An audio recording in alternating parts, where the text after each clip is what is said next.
ഒരാഴ്ച മുമ്പായിരുന്നു നടിയും സ്റ്റാർ മാജിക് ഷോ താരവുമായ ശ്രീവിദ്യ മുല്ലച്ചേരിയുടെയും സംവിധായകൻ രാഹുൽ രാമചന്ദ്രന്റെയും വിവാഹം. 6 വർഷത്തോളം നീണ്ട പ്രണയത്തിനു ശേഷമാണ് ഇരുവരും വിവാഹിതരായത്. ഒരാഴ്ചത്തോളം നീണ്ടുനിന്ന ആഘോഷമായിരുന്നു വിവാഹം. ശ്രീവിദ്യ കാസർഗോഡ് സ്വദേശിയും രാഹുൽ തിരുവനന്തപുരം സ്വദേശിയുമാണ്. സുഹൃത്തുക്കൾക്കും ബന്ധുക്കൾക്കും എത്തിപ്പെടാനുള്ള സൗകര്യത്തിനായി ചടങ്ങുകളെല്ലാം കൊച്ചിയിൽ വെച്ചാണ് നടത്തിയത്. സുരേഷ് ഗോപി അടക്കമുള്ള സിനിമ, സീരിയൽ താരങ്ങൾ പങ്കെടുത്ത ഗംഭീര ചടങ്ങിന്റെ വീഡിയോകൾ വൈറലായിരുന്നു. മാത്രമല്ല, ശ്രീവിദ്യയുടെ വിവാഹം ചെറിയ രീതിയിൽ വിവാദമാവുകയും ചെയ്തിരുന്നു.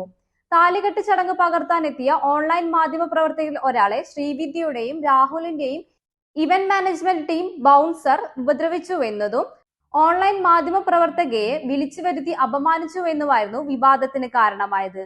പിന്നീട് താരദമ്പതികൾ തന്നെ മാധ്യമങ്ങൾക്ക് മുന്നിലെത്തി വിഷയത്തിന്റെ വിശദീകരണം നൽകുകയും ചെയ്തിരുന്നു. ശ്രീവിദ്യയുടെ വിവാഹം പോലെ തന്നെ ചർച്ചയായ ഒന്നായിരുന്നു സേവ് ദ ഡേറ്റ് ചിത്രങ്ങളും.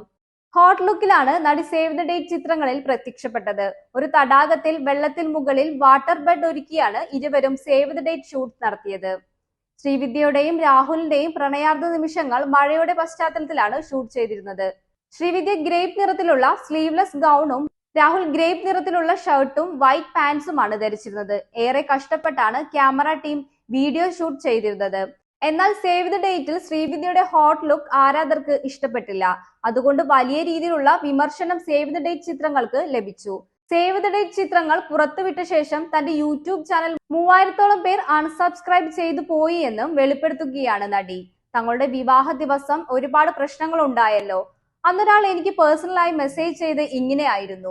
സേവ് ദ ഡേറ്റിന്റെ പ്രാക്കാണ് കല്യാണത്തിന് കിട്ടിയതെന്നും ശ്രീവിദ്യ പറഞ്ഞു. യഥാർത്ഥത്തിൽ ലിറ്ററലി പ്രാക്ക് തന്നെയായിരുന്നു. സേവ് ദ ഡേറ്റ് ചിത്രങ്ങൾ പുറത്തുവിട്ട ശേഷം ശ്രീവിദ്യയുടെ ചാനൽ 3000-ഓളം ആളുകൾ അൺസബ്സ്ക്രൈബ് ചെയ്തു. അവളുടെ യൂട്യൂബ് സ്റ്റുഡിയോയിൽ ഇരുന്ന് ഞാൻ നേരിട്ട് കണ്ട കാര്യമാണിത്. ആളുകളുടെ മൈൻഡ് സെറ്റ് ഒന്ന് ആലോചിച്ച് നോക്കൂ. ശ്രീവിദ്യ അങ്ങനെ ഒരു ഫോട്ടോ ഇട്ട് കണ്ടു. അതുകൊണ്ട് ഇനി ഞാൻ ശ്രീവിദ്യയുടെ യൂട്യൂബ് ഫോളോ ചെയ്യില്ലെന്നും തീരുമാനത്തിലേക്ക് ആളുകൾ എത്തിയെന്നത് രാഹുൽ പറഞ്ഞു. അൺസബ്സ്ക്രൈബ് ചെയ്ത ആളുകൾ പോയതിൽ എനിക്ക് വിഷമമൊന്നും ഇല്ല എന്നും ശ്രീവിദ്യ കൂട്ടിച്ചേർത്തു.